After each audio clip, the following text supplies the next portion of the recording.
Indubitably. For those of us who are alive then. We were alive, Gabe. Oh, well, apparently not, because Dante Culpepper was a shitty quarterback. I never said that. I never said that either. He was nationally regarded as a top for 5 1 year. quarterback. Yes. Sure. Okay, fine. So is Brett, but better than Kirk Cousins. So Kirk Cousins not the best quarterback. What? Because he played 5 years at a lower level? And by the way, it was actually 3 years that Culpepper was good. It was really like 2 that one. he was elite. No. 2 that he was elite. And one of them, by the way, fucking Randy Moss, was not even catching passes from him because he was hurt for 10 games, I read. But I didn't remember that. He did it with a skeleton crew. And by the way, rookie year, our first full year starting, took him to the NFC Championship. Has Kirk Cousins even won a fucking playoff game? Did they score a point in the NFC Championship game that he led them to? A point. What the fuck are you talking about? We're talking about splitting hairs with specific No, things. we're not. We're talking about the quarterback, the leader of the offense in a big game, Guys, the NFC we have a Championship time game. frame to Yeah. They didn't get even 3, Gabe. 41-0 they lost. I remember. I thought it was 48-0. Nope. Hmm. All right. Okay, so we're going live. So we're live to YouTube, Are you and I'm checking out and connecting. see? No, I got to get our share up. Yep, and I'm connecting to your page right now. Glass Half Sports Talk. There it is. Good job, Gabe. Okay. For some reason, the software reset. Usually it's all saved. Yeah. I don't know why it didn't do it, but I feel shame. So I think I've had it bad enough, so you guys can lay off. If anything, you should be building me up. How would we do that? Protecting my feelings. As long as your self-confidence is low, so is your value, and we can continue to afford to do our show here. And our Facebook is live. Yeah. I'm glad they got that part. Not you two bickering like a married couple for the first 15 minutes of the show. Just me telling Gabe that he's a piece of shit. It is like a married couple because someone is very logical and correct, and then the other one is all in their feelings. Are you telling us right now that is not who Sam is? I'm getting gaslit. I'm getting gaslit. This is a relationship. Live on the show. All right, Mike, are you ready to go? I'm ready. Gabe, are you ready to go in the back? Yes, sir. Ladies and gentlemen, welcome back from The void. From the void, from the hiatus that was forced upon us by the absolute movement of molasses in the middle of December style sports, filter. It was bad. There was nothing going on last week. Me and Mike decided we need a break. Plus, we're up to something. So we have some things that we're going to be unrolling to you guys here, hopefully before too long. And we need a little bit of time to plan that. Mike, how are you doing as we jump back with the folks? I'm doing well, man. It's amazing what a little bit of good weather can do for the soul. It's crazy, the sun is out. Mike has not seen any of it, evidently by the fact that he matches his shirt still. Yep. But we will get there. 4th of July is right around the corner. We'll get you a little bit of color. There we go. Yeah. What do we have for the folks this week, Mike? Yeah, guys, as always, we do have a big show for you today. We're going to cover Minnesota Sports Roundup minus hockey. We're going to do NFL draft grades. No, NFL Would You Rather. Yeah, NFL Would You Rathers. We're going to do our NBA playoff second round check-in really quick and then finish off our MLB 30 under 30 teaser. That's right. From there, we actually have a special guest that's going to be joining us, Cerresso Fort, boxing royalty here in the state of Minnesota. So we're really looking forward to that. As always, guys, you can find us on our social medias as well. Instagram, TikTok, Facebook, Twitter, Spotify, YouTube, Patreon, and Twitch. Nice. Make sure to like, share, and subscribe over there. And then we can be found post-show on MCN6, which is local cable here in Minneapolis, St. Paul. You can actually access MCN6 anywhere in the world through a Roku app or anything like that allows you to connect to MCN6 app. Which is probably the best way to watch it because this is not a podcast, Mike. What is it? It's a show. It's a TV show. It is a show. You put us up on a big screen, looks nice and beautiful. Your friends go, wow, you watch some really quality content. Maybe I should take your sports opinions into a higher value. We try to elevate our fans, right? Yeah, and honestly, it's all about you guys, right? So you got to make sure that you comment in and tell us what your opinion is. Or how many of Mike's you disagree with, how many of mine are right. Like we said, this is a marriage. Mike just happens to be the one that's logical and wrong all the time. That's not how that works. The logical one is the right one, and then you... Did it on purpose. Got Mike flustered already. Oh, and before we kick into the show, massive congratulations to the Pat McAfee Show. For those of you who don't know who that is, pioneered the way that we're able to do our sports show with some of the ways that we view it, the way that we present it, very laid back, not so stuffed shirt, suit and ties type stuff, getting picked up by ESPN on an absolutely massive deal here recently. So congratulations to him. And for the likes of like CBS and Fox and KSTP and WCCO, if you're looking for something that does about the same type of content just to compete, give us a call. The show can be contacted at glasshalfsportstalk@gmail.com. We will be waiting. Mike, what do we have first? Yeah, let's do Minnesota Sports Roundup. We'll check in with Vikings Vision. The big talker, obviously, this week has been the Zadarius Smith trade to Yes, Cleveland. sir. Yes, sir. So Zadarius Smith, a 5th and a 6th in 2025 and 2026, coming back for a 2024 and a 2025, 2 4th-round picks, correct? Yeah, so we moved up like a round or 2 rounds and dumped Zadarius. The only thing I haven't heard is the amount of money that we're still paying him when he's in Cleveland. Cap savings for the Vikings this year is going to be 10.9, which puts us now $9.5 million over the cap. So the Vikings do have a little bit of room to work with, and that is after they went ahead and signed their free agents. So there is room for, and this is the big question, the Danielle Hunter extension now, or does some of this money begin to filter into a contract extension for a guy like Justin Jefferson? Mike, where would you go ahead and put that cash if you had your pick right now? To be honest, I'm in save mode. Okay. Your entire roster is kind of turning over. You have Kirk that's a little older. Dalvin Cook is on his way out. That's very evident. We'll talk about that in a The second. only face of the franchise that you do have moving forward is going to be JJ. So Yeah.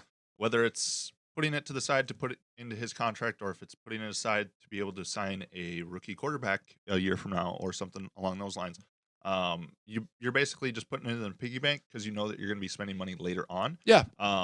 The thing that I have seen is a lot of Vikings fans are upset that Zadarius Smith was traded after we signed him as a free agent. Yeah.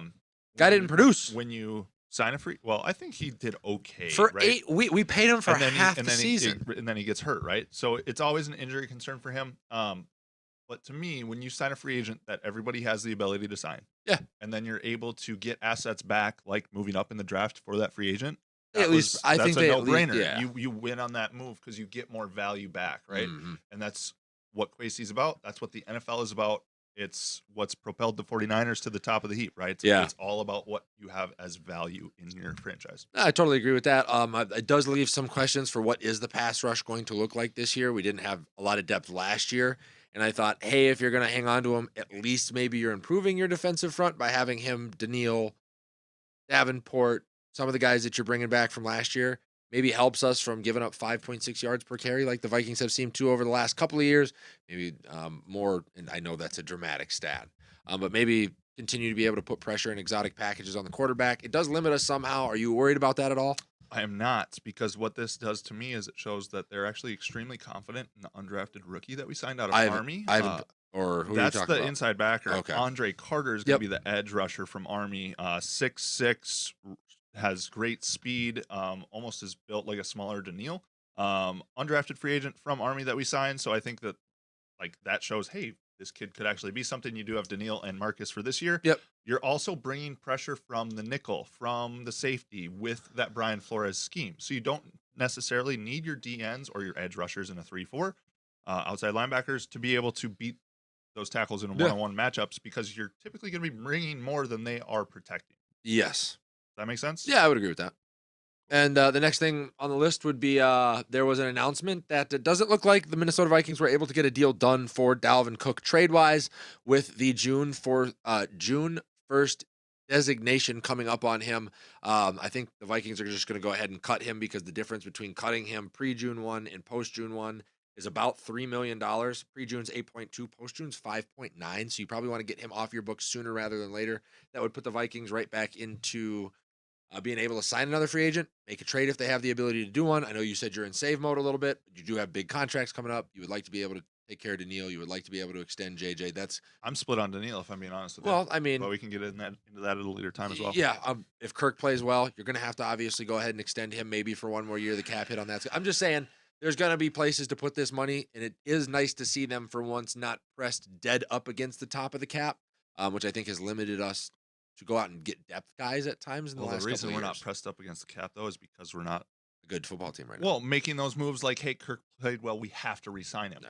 You don't have to. You don't have to re-sign Dalvin. You don't have to do anything. Correct. you can save your money and put it towards assets that are 23, 24, 25 years old I like instead that. of 34, 35, 36 years old. Would agree. Yeah, that's the Vikings vision. Let us know what you guys think about specifically the Zadarius Smith move. He goes to the AFC North and is going to be playing for the Browns.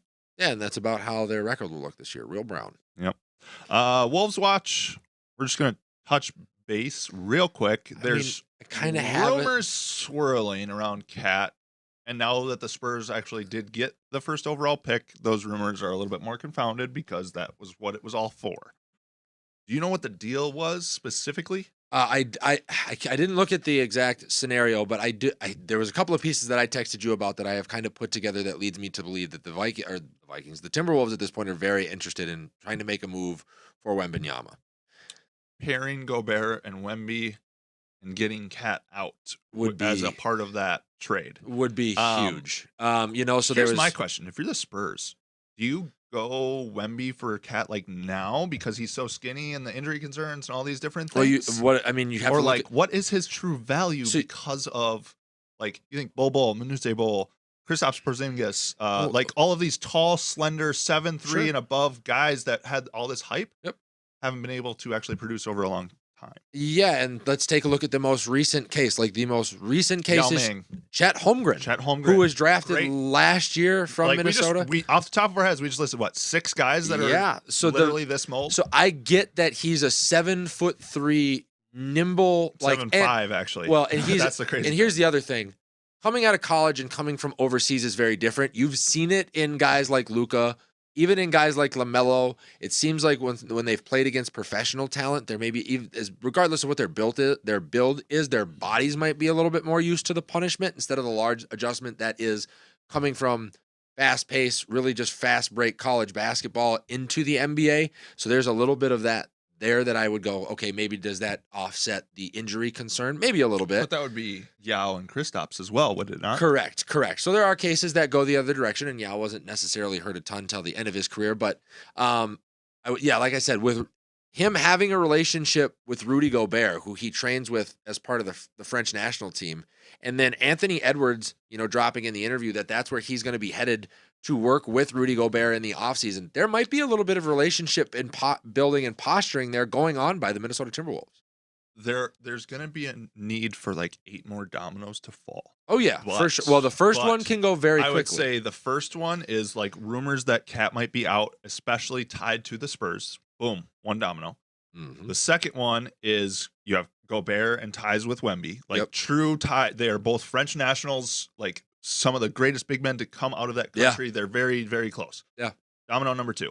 Domino number 3 is Ant's going to be there this offseason training with Gobert. And guess who Gobert trains with in the offseason is Wemby. Yeah. So, again, we're kind of speculating.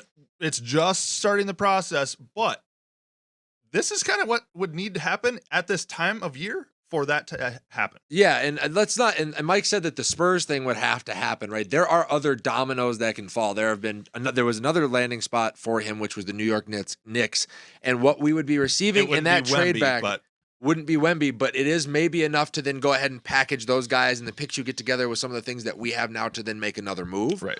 Or possibly if the Spurs aren't sold on Wembanyama by the end of the draft process, there's also a deal out there for Cat to go to Portland and the Wolves to get back nothing but draft capital, and then you can package that third pickup, future picks, and maybe have the Spurs trade down to 3 and you jump up to there's a couple of ways that this can be done, and it's encouraging to me. Now, the one thing that I say I think is going to impact this more than anything is going to be the NBA's new rules on the trades, not being able to go out more than 6 years with first round picks. So if you're looking to do a pick rich deal with Karl Anthony Towns, it's probably going to come real quick here at the end of the month. Otherwise, you are looking at getting a lot of players back in return as well, which does make this a little messier of a deal to complete. Would you agree? Yeah. I would say just keep an eye on this. It's interesting. Yeah. It's a lot of rumors. It's a lot of speculation, which usually is nothing. But it's a lot of things that line up that doesn't usually happen in Minnesota. Right. It's odd.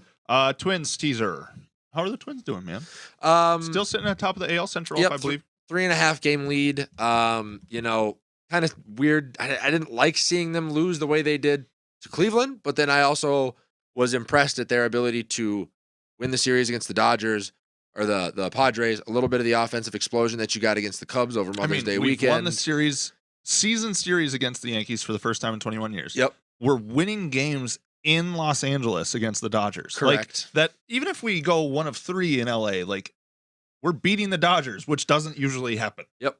Right? We're beating the Padres, who are just a stacked line. We're beating teams that we don't normally beat. 2 pitchers in the top 6 for ERA. 2 pitchers in the top 5 for Cy Young voting as of right now, too. Yeah. Yeah. I mean, that's insane. And neither of them are supposedly our number 1 that we traded Luis Ariz for, which is even crazier. Like, and Lopez is not pitching poorly. Right. No. And how's Arias doing? He's tearing the Never mind. cover. He's tearing the cover no, off. well, here's the How thing. are the and- Marlins and- doing? I'm Hang not on. trying to open that up. I was going to say, and I knew Gabe was going to say this, so this is what I was going to tell you. Let's go ahead and take a look at the Twins' batting order because they don't have a single guy currently that is hitting over 236. Byron Buxton leads the Minnesota Twins right now, hitting 236, but they have the division lead and they're able to steal games against these better teams. Why? Pitching. Pitching wins baseball games. Not one guy that hits 330. It's not the same in 389. value. It doesn't matter. No, it Gabe, doesn't matter. Gabe, No, it doesn't. It doesn't. It's It doesn't. Hey. It's absurd. We not to say didn't it need doesn't matter. Luis Ariz to put up 16 and 11 runs against your Cubbies, okay? Oh! From there, let's just move on, all right? Twins are leading the AL Central. We got a big week ahead of us as well. Yes. We are still in LA. We play the Angels tomorrow, Saturday, Sunday, and then San Francisco Giants Monday, Tuesday, and Wednesday. Yeah, I would expect us to probably just go ahead and split this right down the middle. Probably lose 2 against the Angels because Shohei Ohtani and Mike Trout will do something Mike Trout-esque, and the Twins are just weak enough right now with injuries to go ahead and lose those ball games, and then the Giants are bad enough for us to go ahead and beat them at home. Your thoughts on the upcoming series? We'll win 4 of 6. Is this like my actual guess? No. Yeah, I think we'll win 4 of 6. Okay. I think we'll probably win both series. I mean, and the good thing for the Twins, too, is even though they are a little banged up right now, obviously, Male on the 60-day IL, Kenta on the 15-day. We Male's lose. done, isn't he? Yeah, he's probably done for the year. You do lose Nick Gordon to a shin fracture last night, which is tough because as much as he wasn't hitting well, he is a little bit of a spark plug for the team, just mentality-wise. Miranda plays good in the field. He's fast. Miranda's down at AAA right now. Carlos Correa doesn't look like Royce Lewis is down at AAA right now too, though. Well, he's a little. And that's what I was going to get to. Even though it doesn't look like Carlos Correa could hit water if he fell out of a boat in the middle of Lake Mille Lacs right now, Royce Lewis is way ahead of schedule. And even though we've got pitching injuries right now, it sounds to me like Jordan Balazovic is right back on track to where he should have been 2 years ago at this point, based on some of the reports that I've been seeing. So there is some help on the way. And obviously at AAA, you're hoping you can get Miranda right and get him back too. So to have a 3.5 game lead. You said Miranda right, but That was awesome. it was kind of funny. Yeah, to have a 3.5 game lead. You have a right to remain silent right? after Like, that it was joke. pretty funny. It was pretty funny. I mean, My tag dude, wasn't we're bad either. closing into June, and we're still leading the Central, right? By 3 games, you Yeah. could dump a series and Yeah. still be in good shape. Yeah. And as long as they don't sweep a series, right? So yeah, like it's very encouraging. The pitching is super fun to watch, and I think our bats are cold enough that it's streaky. I don't think that they're that bad. I think it will come back up. I do know, too. if that you makes have to sense. hold, but we were talking about this though. If you want to be in a good position come late in the year, you can't continue to squander good pitching performances. And as bad as our hitting has been, Correct, but our when you're- pitching has been equally as good. And Right. if that comes back and the bats don't make the step that they need to, then you are Well, in that's trouble. the thing is when your bats aren't hitting though, you need good pitching. And we've had good pitching. And that's kind of just the way baseball works. When you have really good batting, you don't need your pitching to be as good, right? And bail you out. It's nice to have it, Yeah. but you just don't need it. So, I mean, like I said, we put up 27 runs against the Cubs in 2 games. So we can do it. We have the capability against AAA ball clubs. But Any concern that nothing, Joey? Gabe? It's just- Nothing? Sorry, I'm texting with Oh. Cerresso. Oh, you're So, good. Yeah. No, you're good. Oh yeah, you mean our special guest that's going to be coming up at the end of the show? Boxing royalty here in Minnesota. Stay tuned for In that. about 10 minutes, yeah. There All we right, go. let's do our predictions quick, and then we got 1 or 2 more segments quick before Cerresso gets in here. Yeah, absolutely. So the first one, obviously, just going to be our Twins talker. Mike leads the series by 1 so far. So you have honors, sir. Your 2 predictions for the next couple of games. Let's go. Buxton hits 2 out. Ooh. Joe Ryan has a minimum of 7 strikeouts in his next start. Ooh. plus Ks for Joey Ryan. All right, I've got that the Twins won't have a single hitter over 250 by the end of this series. Well, that's mathematically like locked in. You should make it 240.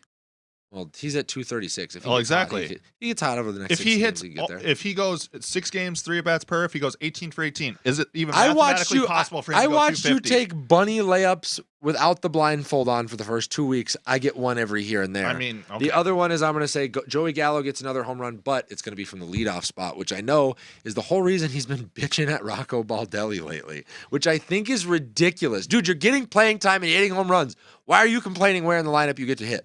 He wants more rubies. Ugh. All right. With that, we're going to run through our next segment. It's our What's More Likely in the NFL schedule release edition. Yeah, and the over-unders came out for a lot of teams. And Vikings, the over-unders came out. Vikings at 8.5. Say what you want about that. So I have 5 scenarios. Some are better than others. Okay. But basically, it's going to be a or B. And Nick is going to tell us A or B. And then a quick sentence or two on why. And then we're just going to move on to the next one. Nope. Quick sentence or two. Fair. So, what's more likely? NFL schedule release edition. Scenario number 1. Lions win at Arrowhead week 1, or the Lions win NFC North. Oof. I think it's actually more likely that they win the NFC North this year. Listen, me and you were talking about this before the show. If the Vikings don't reset this year, they'd be in trouble because why? The Lions and the Bears are coming. They have enough draft Not the capital. Bears. They have enough. Well, we'll be fighting over second place with them, and sometimes that keeps you out of the playoffs. Not the Bears. All All right. They 1 are. or 2 sentences. Hey, Scenario number listen, 2. Listen. Hurry up. Listen. I'm trying. You're out of time, sir. You interrupted me. I'm going to stab you. You're with this out of pen. time. Only because the Lions could take a step early this year with some of the moves that they've made culture-wise, and there is still some guys that they could go out there and get and actually be a threat much sooner than expected. That's what I have to say. There's more than 2 sentences. Stab you. Scenario number 2. Vikings win more than 8 games, or we see Jaron Hall play this year. I think we see Jaron Hall play this year. Really? Before we see, the Vikings. Listen, it's bad. I think $88 million on offense, $88 million on defense. That is not a balanced team that already had a really bad defense. But we have a coach that's going to be the Band-Aid. All right, Yeah. Scenario number 3. Texans find themselves with a top 3 pick again, or Panthers find themselves with a top 3 pick again. Panthers find themselves with a top 3 pick again. I love that roster, but listen, man, the first photo that came out with Bryce Young standing behind that offensive line, I get it. He threw around big guys at Alabama. Texans are supposed to win the least amount of games. I don't think so, because I think they're assuming that Bryce Young is going to stay healthy, and it's the guys on defense that are the big difference between SEC college football and NFL football. Sure. Those guys are going to eat him alive. All right. Eagles struggle with the tough schedule and miss the playoffs, or the Eagles go in and beat the Chiefs by 2 touchdowns in week 11. I think it's more likely that they struggle with the tough schedule. I don't think they have the tools available. What's up, Najee? Welcome back, buddy. Thanks for tuning into the show. Cook. The chef is leaving, man. Tori Thompson, option 3. I don't know what option 3 would be. You tell us. It was probably when we were It was talking probably about. earlier, yeah. Yeah. I just got the social up, so sorry about that, Troy. No, Sorry about that, Troy. You're all good. I don't think the Eagles have a formula period that's going to allow them to run away from a lot of teams like Kansas City, who can keep pace with them no matter if the Eagles are on their best day offensively. Sure. And scenario number 5, after we've seen the schedule, Yep. What's more likely? The Cincinnati Bengals pull off the 1 seed in the AFC, or the Jets miss the playoffs, including a week 1 loss to Buffalo.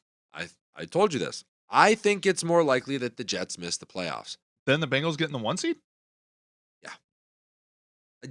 Listen, Aaron Rodgers So you is think the aging. Bengals are more likely to be the best team in the AFC Yes. than the Jets are to slip in as a 7? Yes. I don't know if I agree with that one. Listen, But that's fair. Aaron Rodgers has regressed each of the last 2 seasons, even though one of them led to him having an MVP, right? We can all admit that. Statistically, that is a fact.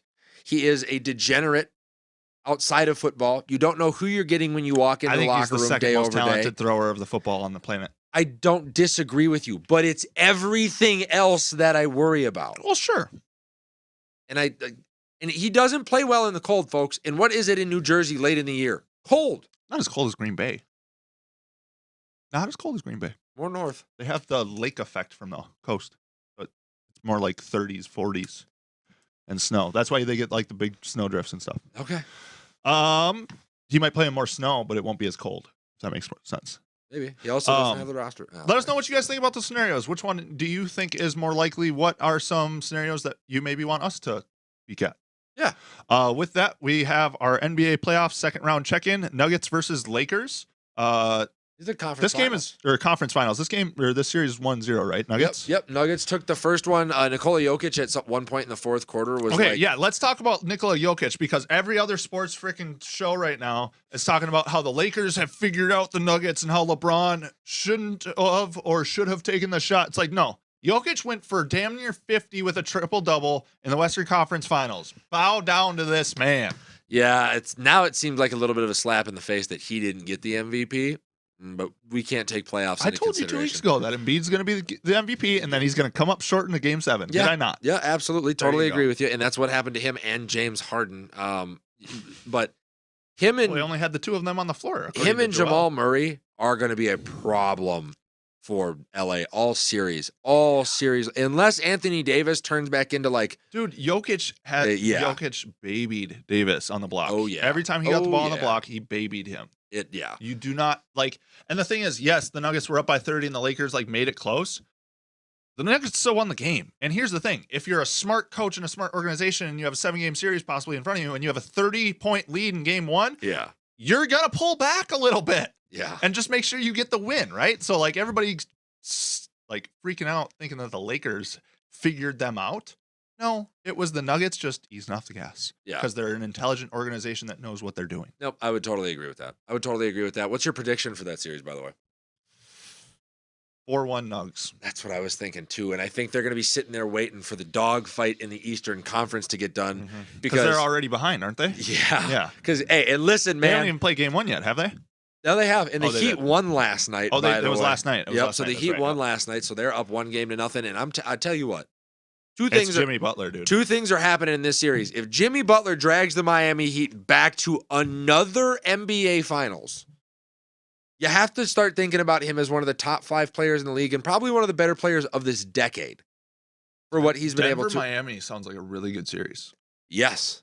It's just super gritty. Oh, yeah. I would even be cool with Miami, LA if it happens because I would love to see Jimmy Butler, Pat Bev style, get all up under LeBron's skin for a series. Like, just think about those cities, though. Yeah, no, I'd agree. I don't want to see Miami versus Los Angeles. I'd rather see Denver. Yep, I would agree. And the other part of this that people need to start to take into consideration, if Jason Tatum can't get them back to the NBA Finals and he loses, or that core as a whole loses to just Jimmy Butler pretty much at this point, you got to consider finally blowing that thing up in Boston. So you have to. Who has Jimmy Butler beaten the playoffs so far this year? Oh, Bucks? Boy. Yeah. Giannis's Bucks. And then who did he beat? Who else did he beat? The Knicks. The Knicks? Yeah. Thibodeau still has a job, though, doesn't he? Yeah. Oh, damn. And they're not a slouch team. No. Who's the Celtics head coach right now? It's the guy that took over for Brad Stevenson, who moved up into the GM role. Does he get fired if Jimmy Butler beats him? I don't know if it's Is Jimmy Butler just taking jobs this playoffs? It might be. I mean, the guy's fucking unreal in the playoffs, Mike. He's so good. Like it's almost like Kobe. Like I used to watch the Lakers, not to watch Laker basketball, but just to turn the TV on and watch Kobe play basketball. In the playoffs, for me, Jimmy Butler kind of has the same effect. You want to turn the TV on just to see him play ball. He's so good. He's so good. I think number 0 is more like Kobe. If I'm being honest with you, Jimmy reminds me just his play style. Like he literally tries to like be Kobe. He wore the Kobe wristband, all this stuff. I gotcha. Jimmy reminds me of Michael. Okay, the closest copycat of Michael was who? Kobe. Their games were identical. Close, but their games were absolutely identical. Yeah, we'll flip to 30 under 30 here real quick, and then you can hold up. You can go ahead, Gabe. That's fine. He's not here yet, so I'm just letting you know. Or I was yeah. No, we're good anyway. And do you want to touch on this John Morant with a second gun thing? He's now officially banned from NBA activity. This guy's a fucking idiot. And for the weirdos out there that are like, having a gun isn't a crime, why are we punishing him? For the same reasons that, like, even though Adrian Peterson whipped his kids and that's, per household in certain states or whatever the case may be. You hold him to that standard. The Tyreek Hill thing, the Kareem Hunt stuff, the Ray Rice stuff.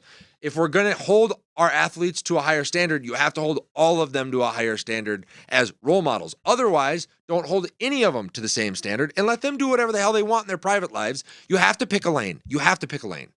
Here's the thing. When you publicize it and put it on social media, it's no longer your private life. Yeah. Would agree. And I would agree with. And that's the line, right? So is it illegal? No. Is it frowned upon? Well, it says in the current day and age, and it's technically against the NBA bylaws. Exactly. So when you publicize it, that's when he was technically wrong. The dude has already lost. If he wants to sit in his bedroom by himself and wave the gun around, no one cares. Oh, yeah, I don't give a shit. When you take a picture of yourself doing that, it's not a good look. Yeah, no, I would agree. And the other part of this is, hey, dude, you did this all for generational wealth, right? Like, that's what you play to sign the big deals and the endorsements and all. He's already lost $94 million over this. Between his shoe deal. Honestly, somebody who is close to him just needs to shake the fuck out of him. I would say give him Good a hug. Lord. That shows the difference between This you not and I. well. And all right, MLB 30 under 30 is going to wrap up here. Yeah, let's do that. Whenever Gabe is ready in the back, we have one last guy that we want to talk through. We got to get through the list first. You know the drill, Mikey. Oh, he spoiled it.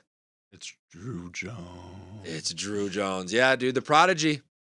19 years old, probably already drafted second overall by the Arizona Diamondbacks last year. Nash Walker's actually out there covering the kid, and he's kicking up to AAA here already, or it should be very soon.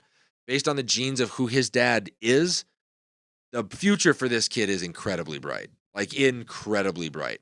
5-tool player. They're talking like Gold Glove Byron Buxton without injury history style center fielder. His power that we're seeing already is not extreme pull power. He's hitting opposite field home runs for contact, and the comparison that they have for him, as you can see on the screen here, if you're doing more than just listening to him. Weirdly similar, doesn't it? His stride, his swing, everything looks identical to Fernando Tatis, and he's filling out like an adult at 19 now. Like, their swings look the same. Same. You know, the Diamondbacks actually have a few guys in their prospect pool as well, and I think Drew Jones might be kind of the leader of that group. Here in 5-6 years, the Diamondbacks are going to be contending in the National League, and he's going to be the leader of it. Yeah. You're 160, 150 some odd games a year in center field. Probably hits. He's going to be their version of what the contending Twins, Torrey Hunter was. Yeah. Probably going to hit 280. Probably going to have 20 home runs. I think he might be able to hit better, to be honest. But his fielding is going to be right there as well. His dad was an absolute rake at the plate too. So I mean, for him to be the last guy on this list with 30 other at 19 with 30 other guys, it's not going to take much. He breaks into the league this year or gets a spring training invite early portion of next year and makes the roster. You're looking at a kid at 20 years old that's going to be your anchor in center field for a team that's going to be contending, like you said. Do they? I don't know if they'll do it with the 6 years of service time thing. Well, that's what's changed. They might. Well, that's changed. That's what's changed is the 6 years of service time. Like, there's a lot of that has changed, and like because of where they drafted him, they're already paying him like an MLB ball player. So you might as well get him up then. You might as well get him up, and we're seeing that a lot now with some of these younger guys. That makes sense. And then they can get in front of that first contract, and that's when those long deals kick into place. Like, that's what you saw with Julio Rodriguez, right? They call Julio up. Julio plays well while he's young. You're cool signing the 14-year contract now, instead of the dispute that you just got into with guys like Trout or Judge, because you're not getting to their first big deal till they're 26 years old. Right. So if I'm Arizona, at all signs of success, keep moving forward. If he makes the field at some point this year, get him on the field. All right, so really quick, before we introduce our special guest, what we would like to do is just run through the full list of 30 under 30, and then we're going to move on to our last segment of the day. With our special guest? Whenever Gabe is ready, we just need the full list of 30 under 30 on the screen for the one last time. The last time. It's been fun, guys. If you want us to do more content like this, by the way, comment in on any of these videos. I'm going to get the series of them posted up on YouTube, and we can start doing things for football, basketball. We can start doing stuff for hockey. We can start comparing classic players, all sorts of stuff. So, yep, whenever Gabe is ready, we'll get the list up there one last time. He's out there. I can hear him talking to Cerresso in the back. Hey, Gabe, do you have your headset on? Hello. This is where we're going to insert Jeopardy music when we do the playback of the show. he wasn't listening to us. No, he wasn't. No, you're good. Mike, you want to go ahead and do the introduction for our guest? They won't be able to see him, but we can go ahead and do his introduction. Yeah, you can sit right Let's here. go. Yeah, you can come on down this way in the third chair, man. So this is Minnesota Boxing Royalty, owner of SIR Boxing Club, Cerresso Fort. How you doing? I'm doing good. Looking clean, too. This is Nick. And Nick. Nick Cerresso. Nice Yeah. to meet you, brothers. Yeah, absolutely. You too, man. Gabe was kind of giving us the rundown of your background. Can you and guys turn his mic on too, please? Oh, Let's yeah, do yeah. that. Let's throw your headset on there for you, man. Yeah. We're good. This is a very laid back show. So Yeah. Just hopefully just relax and talk some boxing with us. I've already been hitting him up for shit back here, so I got. Oh, trust me. We lost our producer the minute you entered the studio because Yeah. Gabe's a big fight fan and we knew that was going to happen, so we were prepared for it. But thank you so much, man, for joining us. Yeah, my pleasure. Successful career, got to some pretty high heights. So glad to have your expertise in here with us as we talk through. There's been a lot of news, kind of a little bit of a resurgence in boxing right now. Would you agree? There's been a little bit more push behind it recently than there has been. Well, boxing is in a really good place, I feel. I want to say that it's on the up and up, and there's been a lot of big fights. I mean, due to the pandemic. I think after coming off the pandemic, I think a lot of everyone is just kind of ready to get it in and get it on and get to that top plateau. Okay. It seems like people aren't waiting for super fights as much since the pandemic. They're kind of basically signing those super fights and just getting them done now because Right. you never know what could happen. That's true. And so my first question for you, and I know this is going to kind of tie into the UFC, because I think the UFC had a lot to do with some of the fight scene being real big during the pandemic. Dana was able to push that thing, and I think his connections kind of followed his lead during that. And you're seeing a guy in the heavyweight division that can't get a fight right now in Francis Ngannou. With some of the politics that happens in boxing, and there maybe being like some crossover and something like that, why do you think he's struggling to break into like boxing as his leading sport instead of MMA, where he was ridiculously successful? You asking about Francis? Yeah.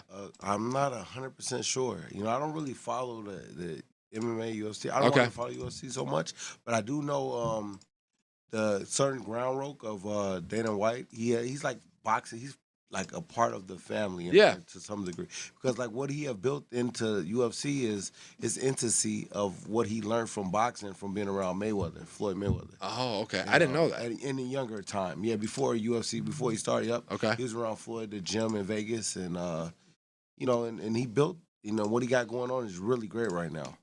I would agree with you. He talks about it at pressers all the time, thinking whether or not he's going to go back and do his own boxing promotion, and he tries so hard to stay off it. I wonder why that is. Why would you not want to get into it if boxing is growing? But Dana does have a real good thing going right now. But Dana was so smart though. He was able to, like I say, been around the boxers and in the boxing world out in Vegas is the mecca of boxing at the moment, right? Mm-hmm. So it's like a lot of stuff going on out there, and I think he was able to pull his own and his creativeness and get it under one umbrella, and he get the best fights of the best fighting the best. Yeah. That's what boxing needs. Yeah. Right? Yeah. Boxing can use that. Yeah. Can I ask a question about? So, how about for the guys who go to MMA as a boxer? When you hear that an MMA guy who hasn't been training boxing his whole life crosses over, do you think they actually have a real chance? Like, how long do you think training they need? Because, I know you sit on punches a lot differently in boxing rather than MMA, or, rather than MMA. Do you see that as a too far of a bridge to cross? No, not really. I feel like, I'm going to say it like this. Boxing is a small form of mixed martial arts. So if you, I feel like boxing should be somewhat of the beginning part that you learn your hand game and the punches. And then from that point on, as long as you have somewhat of a base of boxing, you should be okay. Okay. Oh, so almost like it goes the other way, and it's just kind of like taking it back to the basics and really refining those things. I guess that would be true, because there's so much more that you're fundamental, right? Yeah, you're processing so much more in MMA, but when you can step back, it is the fundamentals of it, I guess. And we've 100%. seen boxers, like guys with steady boxing backgrounds, be really successful in MMA. Max Holloway is one of those way. Dustin Poirier is that way. John Jones is that way. Yeah, I guess that's a great point, man. Thank you for that. Like, I had never thought about it from the other side of the coin like that. So I wanted to ask you about a super fight that we had just seen, which was Ryan Garcia versus Tank Davis. Yeah. Obviously the first super fight we had seen in a while. Some people were kind of split on it. going into it, what were you thinking, and then coming out of it, were your thoughts any different? I'm always optimistic. I mean, I'm never like, okay, this guy is going to win because it's boxing, right? Okay. It's a fight. I mean, like, we just never know the outcome. All it takes is one shot, Yep. right? Yep. So I don't never go into a fight and just be so optimistic this guy's going to win. That's the whole point of us watching it, because we wouldn't watch it if we already knew that this guy's 100% going to win. And my thing is, exactly. So my point of that was saying that I felt that Ryan had a somewhat of a chance, but I knew that I had a Tank. Actually, he was that I had winning. That I figured that he would pull it out, but I just didn't know how. I didn't know he'd stop him. I didn't know how, but I knew that I felt that Ryan had a chance. Were you surprised that it was so quick? After the first he got up from the first knockdown. I thought the first knockdown was actually harder than the Way the harder. body Yeah, shot. it was I thought definitely that harder, was yeah. I give him kudos for that, right? Yeah. You know what Yeah. I'm saying? He got up from that shot, and he showed a lot of, so a lot of people feel like, oh, he gave up. He should have. I felt like if that was a time to give up, that first shot was the one where he showed he didn't give up. He gave it all he had, and when it came to that body shot, he took it. And I guess I don't know if he broke a rib or what. I didn't get the intel of that. So that's what I was That's gonna. what I heard, that's that. So yeah. that's what I was gonna ask. Did it seem to you like maybe the way that he reacted to that punch, it didn't drop him right away? It didn't seem like he really had the ability to stand himself back up and recover at any point. Do you felt that like that was more of maybe a pre-existing injury, or is that what a body shot normally does to a fighter? That's what happens with certain body shots. It depends on where it hit you at. We got certain organs in our bodies. Yep. Right. So it's like it's like a delayed reaction. You Okay. know? Like when you feel like you in a fight. As a fighter anyway, we zone in differently, right? You're in a fight, so you trying to lock in and zone in, and you fighting. So certain shots you get hit with, you don't want to just show it. So at some point, I believe he understood he was hurt, but it's like, man, I got hit with body shot, and you don't want to, but then eventually it gets harder, it gets worse. Okay. It's like a delayed reaction. Okay. Okay. How about there was some controversy about a mole in his gym, right? That like someone went and sparred with him. One of the sparring partners leaked info to Tank. Is that, first of all, is that common in the game in general, and do you think that would actually be a huge factor in a fight? I mean, that's breaking the code. Breaking the rule code. That's something we don't do as fighters. I mean, a code is not what happens in the gym stays in the gym for the most part. But I don't recall what happened there, but I'm guessing he sparred with someone and they hit him with a good body shot. But the guy is saying that I was told that is not even. He don't know Tank. He don't talk. He want to fight Tank. He like I didn't have nothing to do. So however it happened, but it never got leaked out. That's what I was told. But it happened. Okay. Okay. I mean, it is like an unwritten. It's supposed to be one of those unwritten rules. Like baseball's got a ton of them. Boxing's obviously got a few then too, right? Correct. I mean, what happens? What happens in the gym stays in the gym. Certain things shouldn't get leaked out or less. It's just Conversations had in the gym, hard. stay in the gym. Yeah. Certain things sure. just should stay, especially when it's like that. You getting ready for the big marquee fight. Yeah. Any fight. It's like why leak it out there? Right. How about so Nick and I on this show, Nick's the black-haired gent at the end there, and me, we're big Ryan Garcia. Like we So bought, big. we bought into the hype big time. And I mean, not that it was all hype necessarily. I'm not saying he's junk by any means, but he did appear really one-dimensional. And I'm curious if you see him as someone who will ever actually get back up to the heights where he's, truly like, let's say, pound for pound list type fighter, or can you not? Is it too late for him to get the tools that he needs?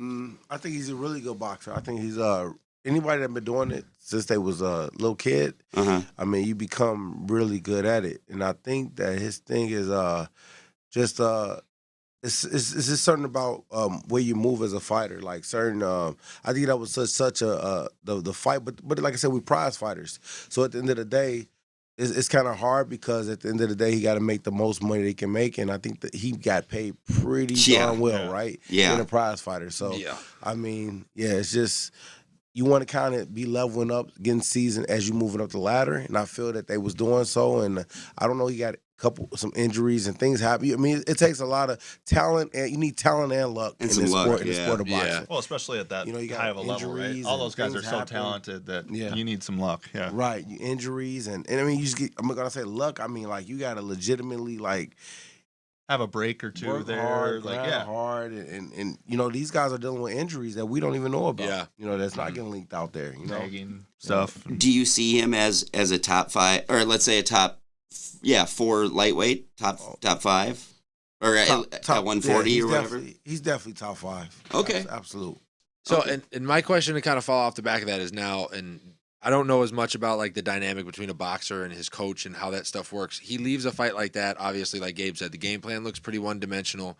He's at a point where I feel like he should maybe be developed. He dumps Joe Goosen right Can I off say the something back. real quick? Yeah, of course. Okay, so Always. top 5 lightweight, right? But you got to realize that was a catch weight. He's not even Right. a 135 pounder. He's a 140 He brought pounder. him down. You Yeah. know, Tank privately used his A side negotiation power wisely. I mean, and brought him down until 136, I believe. Yeah, it was. 136. How far would you cut?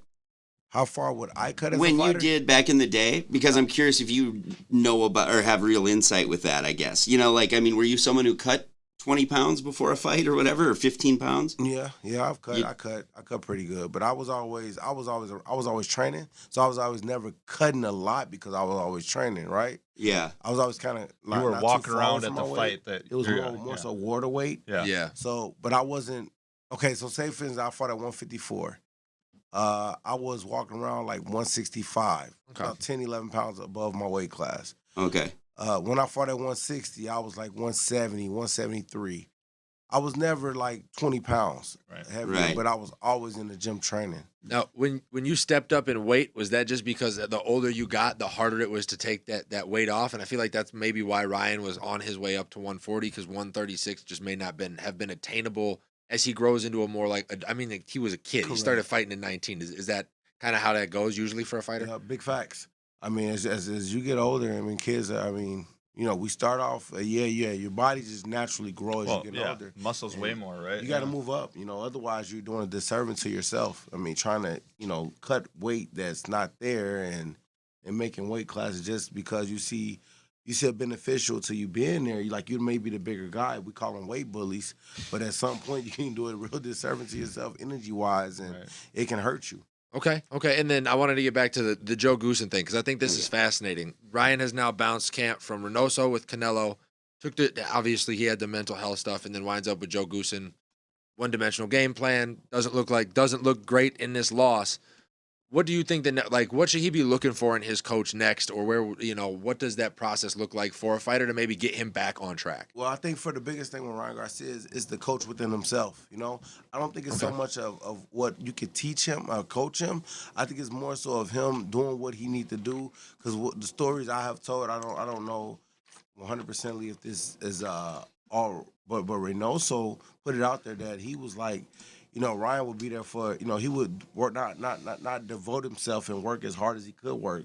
He would put a little work in and get out of there and go do some interviews, or, you know, be quick to, you know, just quick to do that, you know, more so than devoting that. So if he could devote himself and just put pride into just within himself and his work, put the work in like that, I think you know, you will see the best. Because I don't know if we've seen the best Ryan Garcia just yet. You know, he's young. He's what, 20? He's 22. Do you think that work ethic comes with age as well, and just experience, maybe taking a loss like this? Yeah, correct. Sometimes a loss can make you, you know, make you deprive yourself, get you back humble you to do what you got to do to be the best you can be. Right. Because I feel like he's 22. Tank is in his prime years. Ryan's not even in his prime yet. Ryan, True. You know, 26 to like 33 or 34. Mm-hmm.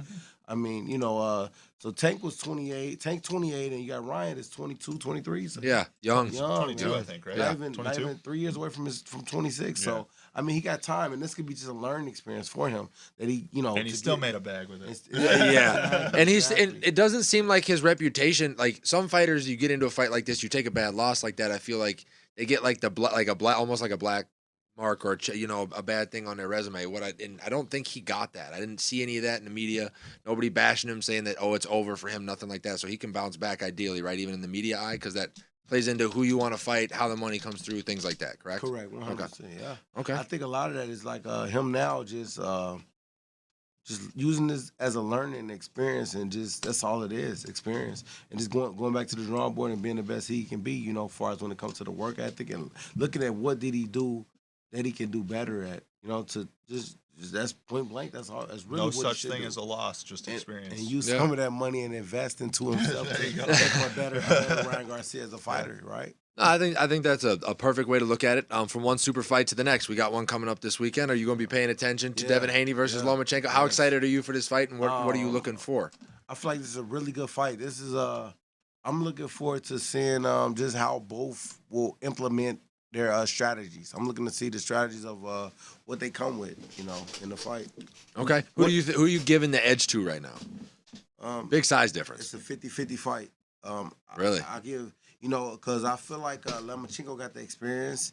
Yeah. He's real seasoned. I mean, if you talking seasoned, he's seasoned as they come. Yeah, I mean, he was pound for over pound 100 overall at one point. 300 amateur fights. Yeah. 2-time Olympic gold medalist.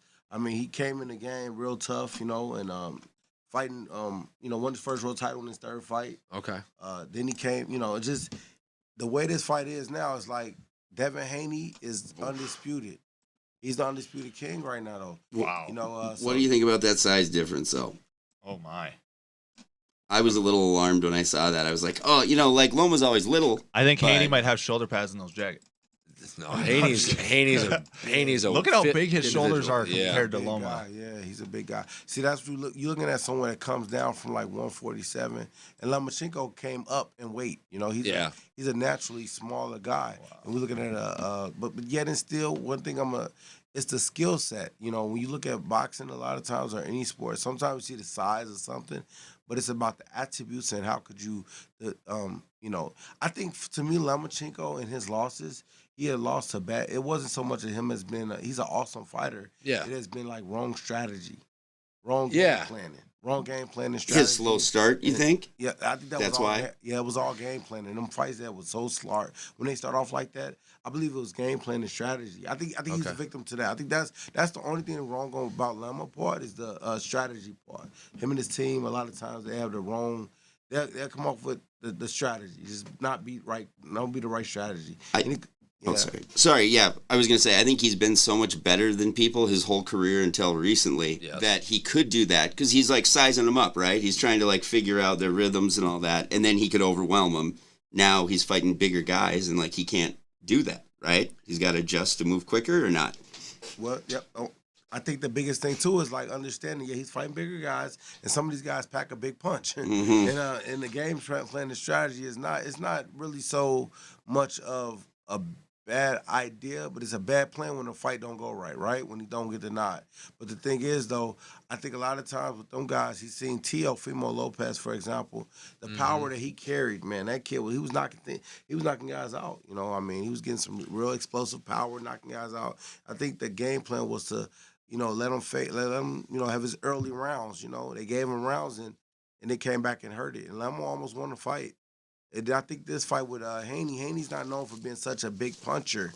He's known for having a really good jab. He's so technical. He's so technical, I feel like. Super. But he's not great inside, though. But if y'all been following the press conference? A little bit. Did y'all catch what Lomachenko said about the jab? He said, like, Ryan Garcia got one punch. We knew he got a hook. Now you got a jab. Everybody knows what you got. Everybody knows that. I know, you know. Everybody, the whole world knows what you got. You got a jab. So I think he was syndicated that to saying that you got that one good punch. Don't make that same really mistake. Special punch. Yeah. It's not really a mistake. No. What I'm saying is like he got one punch to fight on this level of someone that's a masterclass boxer. You gotta bring more. Correct. There you go. Oh, okay. You gotta bring more than just more. You gotta bring the whole tool bag. You gotta. It's bring not the even right talking hand. shit. It's You just gotta like, bring a lot of shit. good luck. You have one punch. It's Yeah. not Yeah, even. you got- It's not you- even like a you bad thing got or a an good thing. It's just like amazing this is jab. the fact. It You're is an one amazing punch, jab. But you need more. but you ain't got than nothing that. else. Yeah. And I think a lot of the lead up is strategy. You know what I'm saying? Like even him when he got in the ring one fight, he said, "This is a heavyweight. You're a heavyweight." He's speaking real like you're a bigger guy. He's giving him everything. He's giving him everything. Like far as what he's saying, and a lot of people are looking at it like Lomachenko is like he's like curling up like he's scared. He's this and that. But I think Lull him to sleep. so when He's playing with him. is yeah, what he's but he doing. understands that at the end of the day, this is a big fight for both of them. Yeah. It's a big fight for both of them. I'm sorry. Do you think that? So to me, because of his lack of power, because of Haney's lack of power, or perceived, I don't know if that's real that he doesn't have power, but something I heard was that Loma will not respect his power like Teofimo's, and he will get inside, and that's where Haney doesn't have answers. Do you see that as well? Do you see him as a weak inside fighter? No, Haney? I don't see him as a weak inside fighter, but I don't see the explosive power. That's what I'm saying. I see power there, but it's not the type of explosive power where we see devastating Knockout knockouts. power. Yeah. We're not seeing them devastating knockouts. Almost like is the comparison I would draw is like Israel Adesanya. Everybody says the same thing about Izzy. Izzy doesn't hold a lot of power. Izzy's a creative striker, and he's going to land a lot. And it's almost like he's going to hurt you, but it's going to take a while. It's going to be accumulative damage over the one punch KO stuff that you used to see from like Mike or that you see from Tank Davis and things like that, right? Well, and correct me if I'm wrong, because I'm definitely a novice when it comes to the sweet science. But if you have a great jab, you want to keep distance. Yep. You don't want him close to you. You want to be able to extend that jab. That's true. So That's true. if he does go inside, there goes his one punch that he has. Yeah, damn. So my thing is my analogy of this fight is where I kind of see it going. I don't know if I'm right or wrong, but right, I'm not psychic. So if I do call it, don't. No, you're good. If you call it, I'm calling you for betting advice We moving have terrible forward. takes on this show all the time. Go ahead. Yeah, no I'll be worries. a You're rich good. man, but yeah. So I feel like Lomachenko's gonna put the high guard up, have his hands up. He's gonna walk him down, try to move, with angles, not just easy pressure, smart pressure. He's gonna cut at angles and a lot of foot, different kind of placement, and he's gonna work. He's gonna be busy. Like he's gonna put. It's gonna be he's gonna throw a lot of punches. It's gonna be like a red out like real fight, like just a backyard fight. Like it's gonna be like a lot of crazy. But he got to do that to take that distance away and not just sit there and just sit behind that. Let him get comfortable behind that jab. But the same thing with Haney though. Haney will have to come out there and over and just roughhouse him and just fight, and let his hands go and with defense, with control, not recklessly, but just rumble with him, and back him up and show him I'm the bigger guy. Okay. Let that size really show. Don't go in there and be the bigger guy, but you land the little guy in there, he's all over you. Yeah, he's going to be all over. You got to keep him. the distance. Correct, but I feel like Lomachenko game plan is going to be all over him. Death by 1,000 cuts by Loma. Question is it going to work? Do you have a prediction that you want to give out for the fight? We're not going to hold you to it. I feel like Devin Haney's going to win, but I wouldn't be surprised if Lomachenko win the fight. Okay, fair enough. Decision? I wouldn't be surprised. Haney by decision? I don't see neither one of them stopping one another. I think that they're I see by decision. I wanted to ask you about that too, because I see Loma as, it's weird.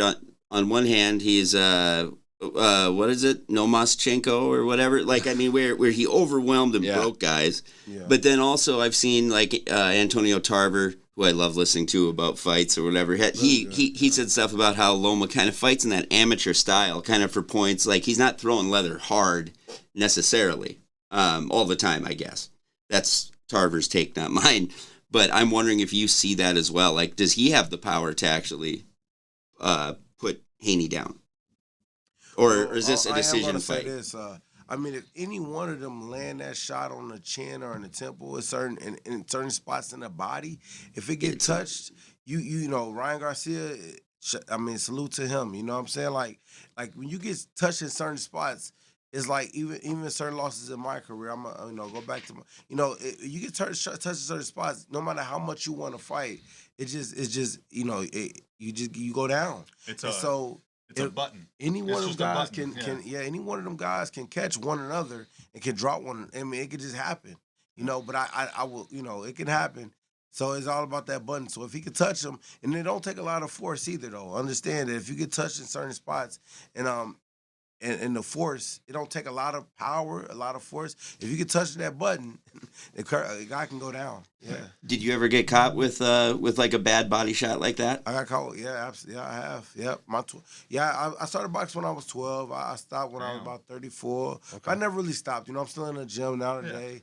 At SIR Boxing Club in St. Paul. Yep. Sir Boxing Club. That's right. Sir Boxing. Yeah. Yeah, Look at that. Let's deviate to here a little bit, because this is obviously a good opportunity for you to pass on some of your knowledge. You're doing a little bit of that here with us, but then to the next generation of boxers. How did you get involved with this? How do you like being more on the business side of things, kind of doing that side of stuff? Well, I'm loving it. I enjoy it. I take a lot of pride and pleasure in what I'm teaching, because of what I understand what it do for a lot of the youth and just individuals in general. You know, It's life changing.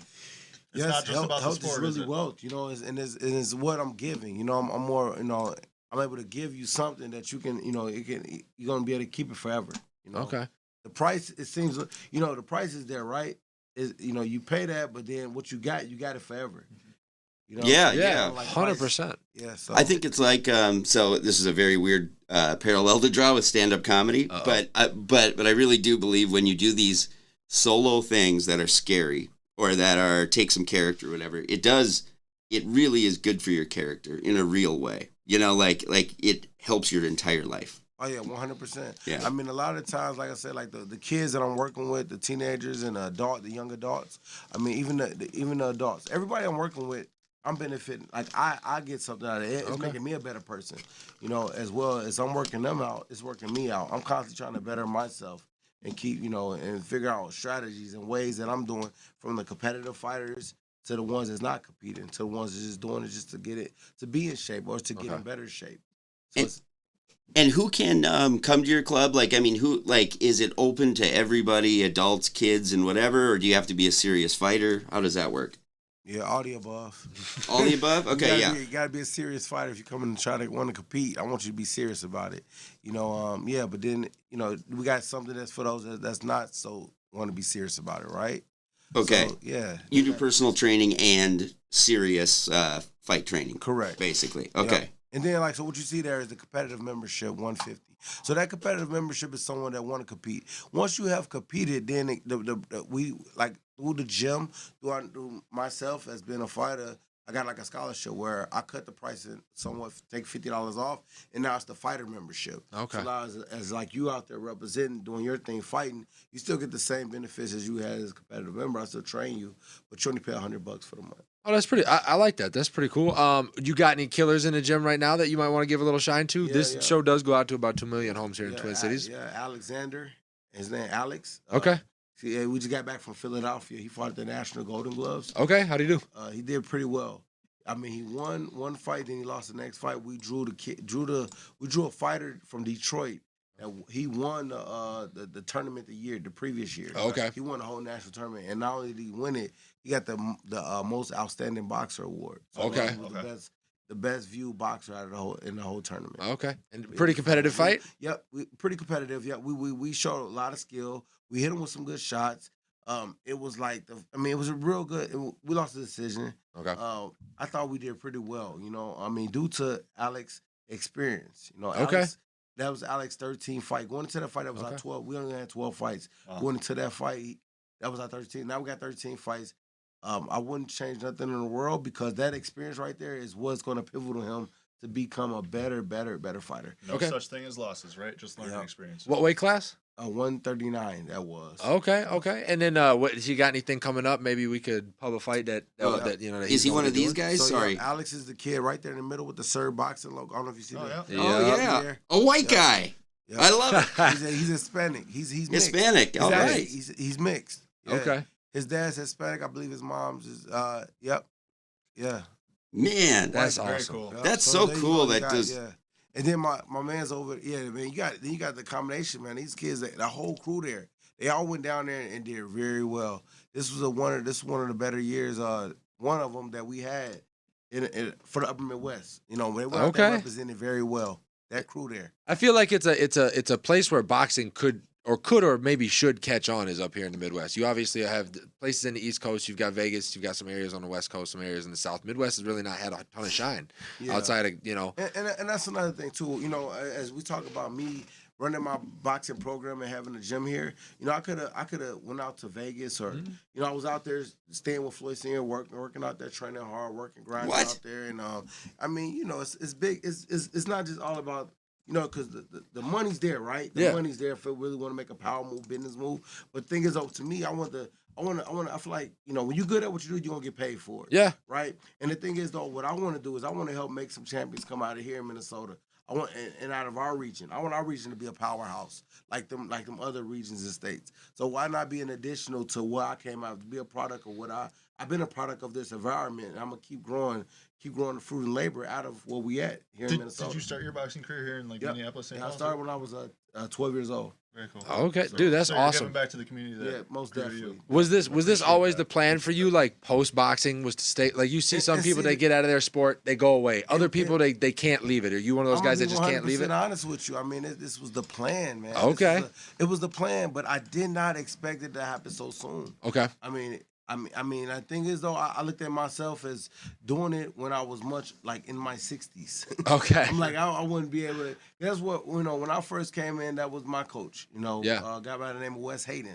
May he rest in peace. Wes was in a gym reading the newspaper. Old guy. And the other coaches they were older guys. So I'm like, okay, this is what coaches are. Most of the coaches is giving back are older guys. But then my life brought me to be in the position I am now organically. Okay. It's somewhat involved. I say involved from boxing, right? There you go. Family and got a lovely wife, Georgia Fort. She's a Shout out. Plus, and she's got the TV show going on. Yeah, I've worked with Georgia. She's incredible. She's a great lady. Okay. She's a wonderful individual, a great person. And we God fearing. We believe everything happened through the grace of God, and will nothing be possible without God. And I appreciate you guys for having me on here today. Well, of course. Thanks for joining us. Yeah, It's been great. listen, man. We like to think that. I mean, me and Gabe are big fight fans. Mike has been around it a little bit more as we've started the show here, but we really haven't. We've lacked expertise in this area. So to have a local, legend like you come through and impart some knowledge on us, the door is open for you, man. When big fights are coming, whether that be for boxing or if you do wind up getting into MMA, man, we will always take the knowledge that you have and give you a platform to share it and put some shine onto what you're doing for the community. I think it's awesome. Hey guys, I just cannot let this go by without asking quickly about the Floyd Sr. thing. How'd you link with Floyd Sr.? I was gonna leave it because I knew you were gonna get to it. That's just such a subtle name drop. I didn't know. How'd you link with him at all? Me doing, me coaching. I was coaching I was with my buddy, a very dearly, one of my close friend of mine, Dalton Outlaw. He owned a gym. Shout out to Element Boxing. I know Dalton. Yep. Okay. Shout out to Dalton Outlaw. At Element Boxing. That was where we, the foundation started at. We started that together. That's where the foundation started. We grew together, and he was actually getting his routine, getting his work in. He was getting ready to fight in the nationals, Golden Glove National Tournament. In that year, I believe it was 2015. I want to say 2015, 2014. And when we went out there, we was out in Vegas. The nationals was in Vegas. Okay. So he did his thing and won his Upper Midwest. And then we went out there to Vegas, and one day I was out there training the guys, and Floyd Sr. just kind of so he kind of came in, and I was going out, and then we bumped into each other, and I said, hey, and I just talked to him, what's up, man? You train anybody? He's like, yes, what I do. I train the fighters, man. I'm like, what's up? Like what's up? Let me see what you're about, man. Let me see what you like. And he was like, cool. But he's like, I don't just train on anybody. It's like a trial. So he just ran and missed with me. I went to the gym, ran and missed with me for we did 10 minutes, and he had me do a couple other things to see if I can. And off the rip, he told me you got what it take, man. I got you. I was 12-0 at the time. That's insane. Wow. What can you say? So did he teach you shell then? You fought some.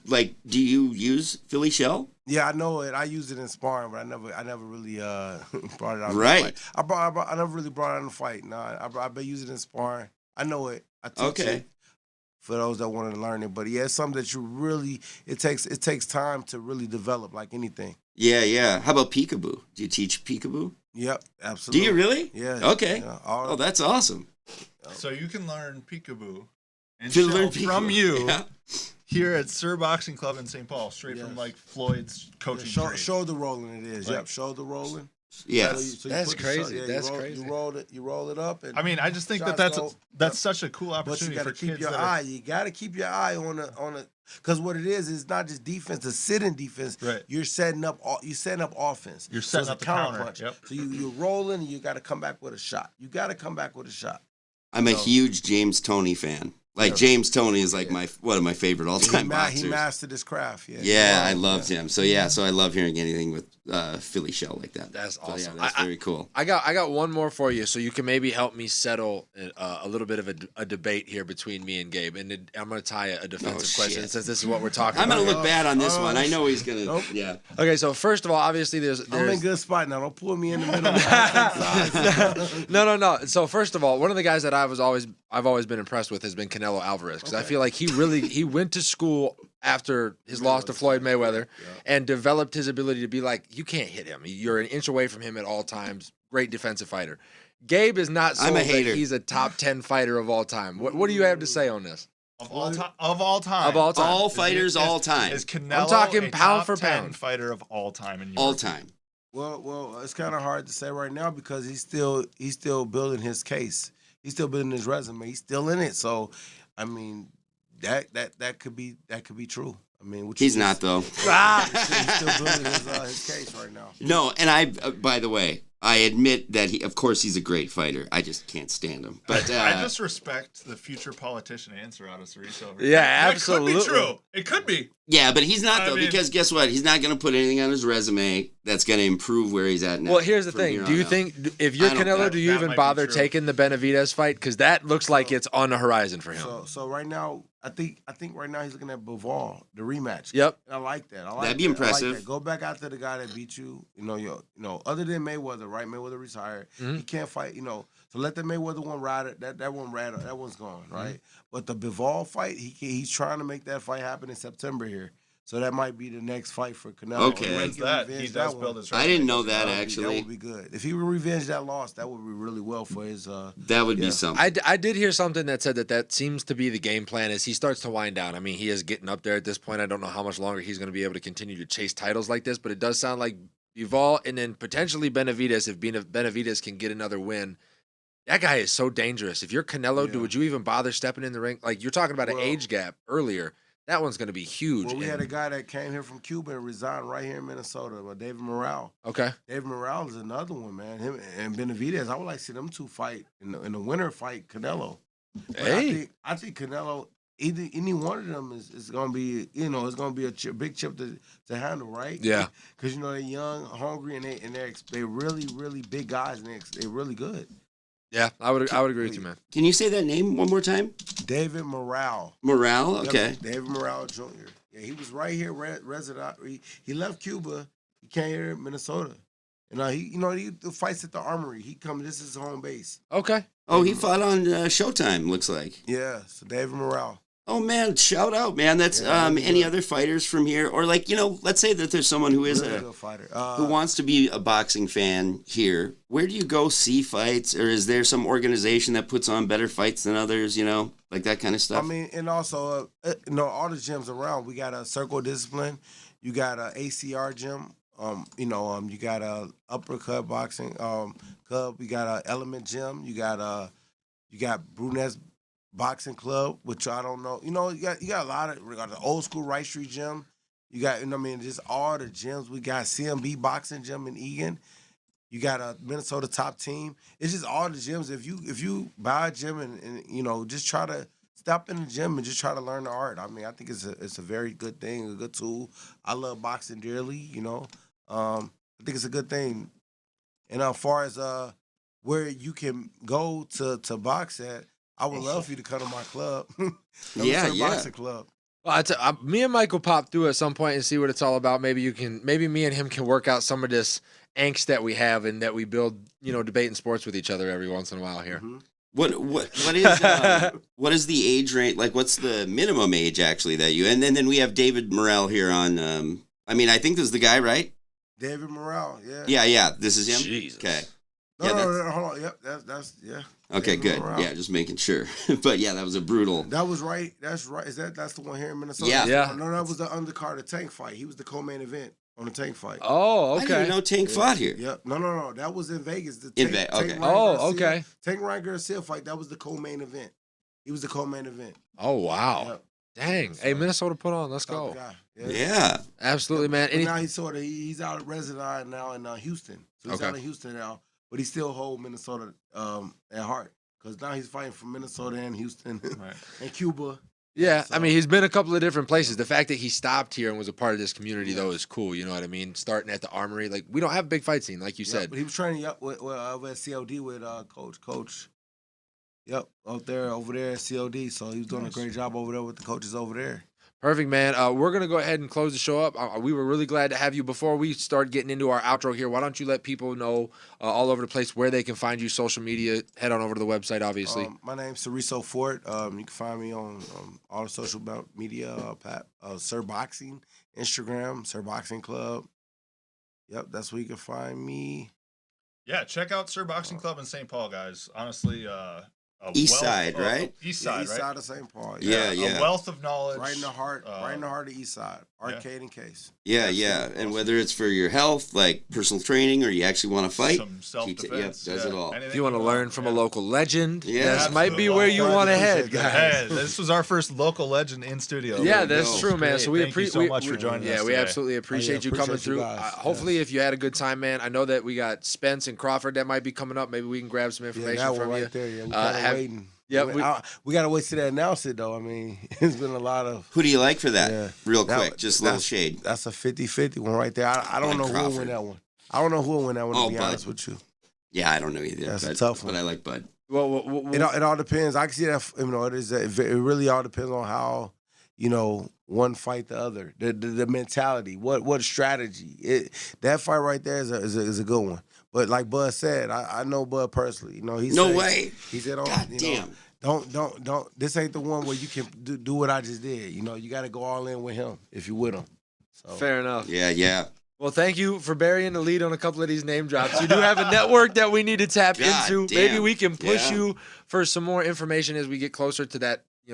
That fight there, if that actually does happen when the time gets announced. Mike, why don't you start us with the lead out, buddy? Yeah, thank you guys for joining us. Hope you had as good of a time as we did here on the show today. If you are a sports fan with sports fan friends, make sure to check us out on Twitter, Instagram, Facebook, TikTok, Spotify, YouTube, Patreon, and Twitch. Here in the Minneapolis-St. Paul area, you can check us out on local cable, MCN6. If you are not in the Twin Cities, you can access MCN6 through your Roku app. Thank you for joining us. Yeah, absolutely. And until next time, folks, as always, take care. Stay safe. Have fun. I can't do two things at once. There we go.